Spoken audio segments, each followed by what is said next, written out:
everyone, welcome back to McCamey Farming Outdoors. Today we're going to start the first step to regenerative farming here on our farm, and what we're going to work on is, currently we have basically two separate plots that we farm, that we have for pasture, and they're not connected. They're basically split by our driveway, and in order to get the cattle from one side to the other, we have to either try to drive them from one side or put them in a trailer and trailer them across. So what we're going to work on today, our neighbor's property, if you look behind us here, it's been this way for quite some time. So behind his building here, there's about a 10 to 15 foot alleyway between his building and the property line, the fence line that runs right through here. So this little section of wood line separates one side of our farm from the other. And I don't know if you can see it very well, but right over there where the grass starts, that is our second pasture field. And then if you look right up through here, this basically starts the other half of our farm, my brother's side. And there's roughly 25 to 30 acres on that side that they can pasture on between what's behind his house and over the hill there. And then of course there's another 12 to 13 acres on the other side, on my dad's side. So we're wanting to open up this alleyway, like I said, where they can cross back and forth between, or we're going to have a gate on either side so we can separate these. And once they get on one side, we can shut it, separate it, and then allow them to, work on one side of the farm and let the other side kind of regenerate. So the first step in this is, of course, getting this cleared out to where we can build a fence through here and create this alleyway to join the two pieces of property. So that's what we're going to get started on today. A lot of brush cleanup, just some general trash, things like that that's been here for quite some time. So yeah, stick around with us. Let's see if we can get this opened up and get the cattle on both sides.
I'm going to leave this pile of gravel or rocks for right now, just to where I'll probably get the tractor and bucket, throw all those in it and take those somewhere else. It's just been a collection pile over the years. I did want to show you all this cherry tree right here that started growing right here at the base of this cedar. Basically lays on the ground probably a good, a good 10 feet. Curves around here and then goes up. and it's a perfectly healthy cherry tree. Crazy that it hasn't rotted there. I mean, honestly, it's really, really weird. I mean, it looks pretty rough right here at the base. I think it's eventually going to die, but I mean, as of right now, the leaves are good and green on it, and it's a healthy tree. But crazy that it grew basically laying on the ground and then turned up.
Chain, but I think this is going to work.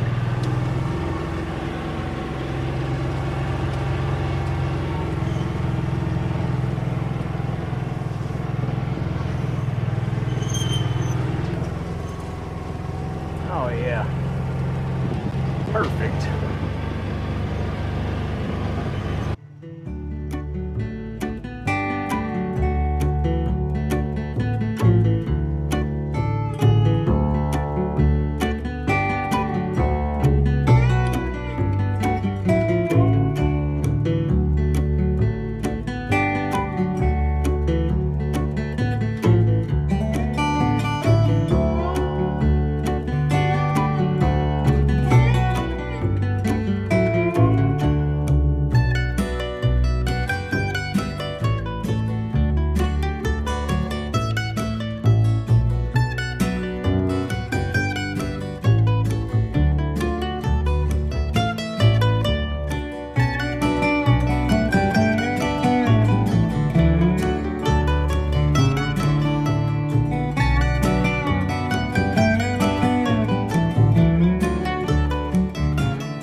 everybody.